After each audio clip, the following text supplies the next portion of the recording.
This is Democracy Now!, democracynow.org, the War and Peace Report. I'm Amy Goodman.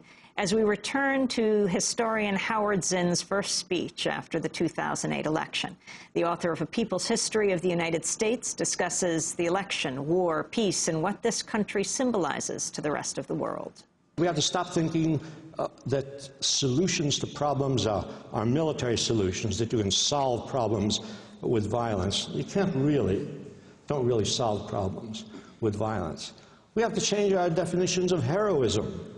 Heroism in American culture so far, really, when people think of heroism, they think of military heroes. They think of the people whose statues are all over the country, you know. And they think of medals and battles, and yeah, these are military heroes, and that's why Obama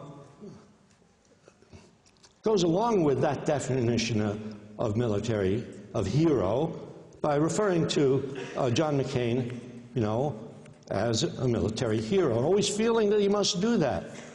I never felt he must do that. John McCain, to my mind, and I know that this is a tough thing to accept and may make some people angry, John McCain was tortured and bore up under torture, was a victim of torture and imprisonment, and that, you know, takes fortitude to do that. He's not a military hero. Before he was imprisoned, he dropped bombs on innocent people. He did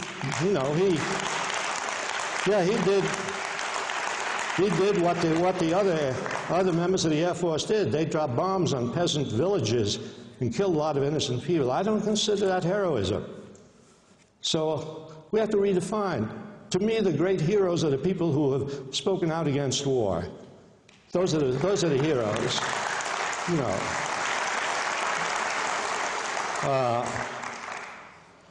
And so, well, I think, yeah, I think we have to change our mindset. We have to understand certain things that we haven't maybe thought about enough. I think one of the things we haven't thought about enough, because this is basic and this is crucial, we haven't realized, or at least not expressed it consciously, that the government's interests are not the same as our interests, really. And so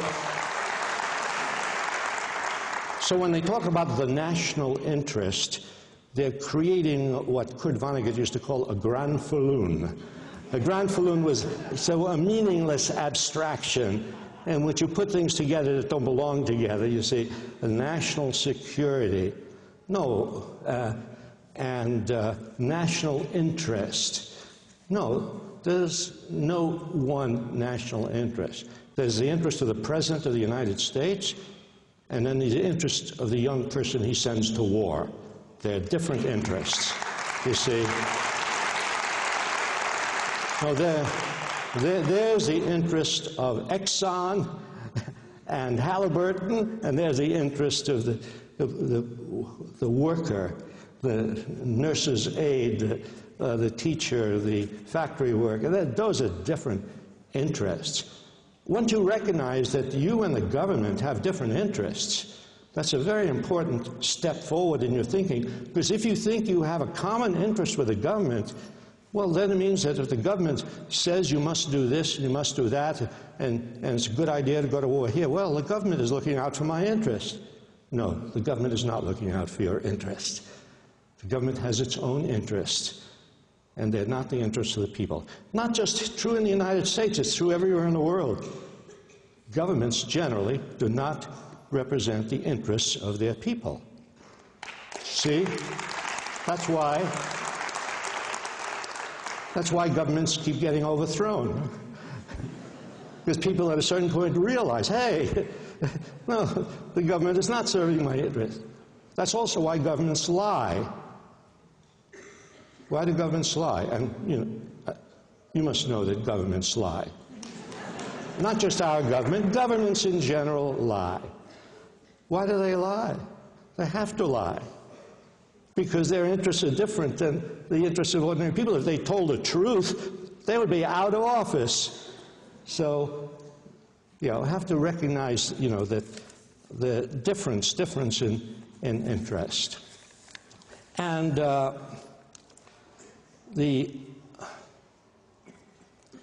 well, I have to say something about war. A little more than I've said. And what I say about, because I've emphasized the importance of renouncing war and not being a war-making nation. And because it will not be enough to get us out of Iraq. One of these days we'll get out of Iraq. We have to get out of Iraq. We don't belong there, and we're going to have to get out of there. Sooner or later, we're going to have to get out of there. But we don't want to get out of Iraq and then have to get out of somewhere else. We don't have to get out of Iraq but keep troops in Afghanistan, as unfortunately Obama said, troops in Afghanistan. No more, not just Iraq. We have to get into a mindset about renouncing sort of war, period, and which is a big step. And my ideas about war, my thoughts about war, the conclusions that I've come to about war, they really come from two sources. One, from my study of history. Of course, not everybody who studies history comes to the same conclusions. But, you have to listen to various people who study history and decide what makes more sense, right? I've looked at various histories. I've concluded that my history makes more sense. And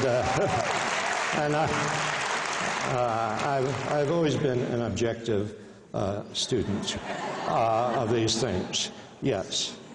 But my ideas about war come from two sources. One of them is studying history, the history of wars, the history of governance, the history of empires. That history helps a lot in straightening out your thinking. And the other is my own experience in war. And I was in World War II. I was an Air Force bombardier. I dropped bombs on various cities in Europe. That doesn't make me an expert. Lots of people were in wars, and they all come out with different opinions. Well, so all I can do is give you my opinion, based on my thinking after having been in a war. I was an enthusiastic enlistee in the Air Force. I wanted to be in a war against fascism, the good war, right? But at the end of the war, as I looked around and surveyed the world and thought about what I had done, and I thought about and learned about Hiroshima and Nagasaki, and learned about Dresden, and learned about Hamburg, and learned things I didn't even realize while I was bombing. Because when you're involved in a military operation, you don't think. You just, you're an automaton, really. You may be a well-educated and technically competent automaton, but that's what you aren't really. You're not questioning. Not questioning why are they sending me to bomb this little town? The war is almost over. There's no reason for dropping bombs on several thousand people. No, you don't think. Well, I began to think after the war. I began to think that, and I was thinking now about the good war, the best war. And I was thinking, and then I began to see, no, this good war is not simply good. This best of wars, no. And if it's true of this war, imagine what is true of all the other obviously ugly wars about which you can't even use the word good. And I began to realize certain things, that war corrupts everybody. Corrupts everybody who engages in it. You start off, they're the bad guys. You make an interesting psychological jump. The jump is this: since they're the bad guys, you must be the good guys. No. They may very well be the bad guys. They may be fascists and dictators and bad, really bad guys. That doesn't mean you're good, And when I began to look at it that way, I